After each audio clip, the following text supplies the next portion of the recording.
at some of the major movies on this show.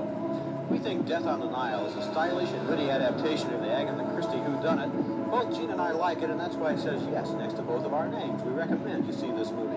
Neither one of us thinks much of Farrah Fawcett Major's movie debut and the dreary murder mystery Somebody Killed Her Husband, and so we both say no to that one. We don't recommend it. We both admire Woody Allen's intense psychological drama Interiors. Gene has reservations about the first half of the picture, but I think it's one of the best films of the year. We both say no to The Boys from Brazil, the ridiculous Nazi thriller starring Gregory Peck and Laurence Olivier.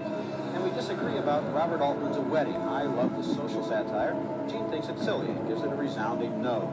We think Who is Killing the Great Chefs of Europe is a delightful comedy starring Robert Morley as a priggish and piggish gourmet. Both Roger and I like it a lot. That's why it says yes next to both of our names. We recommend you see this movie. And we both say yes to Days of Heaven, a hauntingly beautiful film about migrant farm workers before the First World War. Girlfriends gets our recommendation too.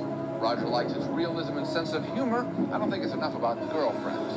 The Big Fix starring Richard Dreyfuss gets a split decision. Roger gives it a yes. I think it's too preachy, and I give it a no. I don't recommend you see The Big Fix. Both Roger and I say yes to The Wiz. Diana Ross is just great in it. Gene and I disagreed about Comes a Horseman, the new Western with Jane Fonda and James Caan. We both thought it was an intelligent...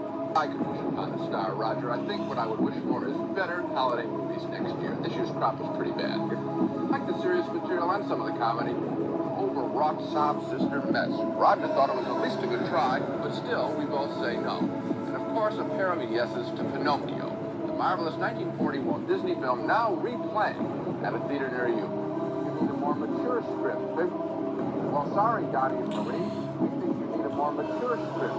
Like King of the Gypsies, though, we both recommend this inside look at three generations of a colorful,